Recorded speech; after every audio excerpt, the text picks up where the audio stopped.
Imagine walking into a quiet museum on a Tuesday. Suddenly, a guy pulls out a .22 caliber pistol. He shoots the guard in the stomach.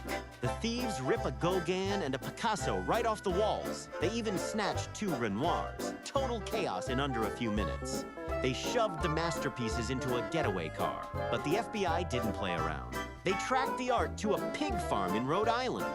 The masterpieces were found among the pigs, mostly unharmed. Talk about a highbrow mess.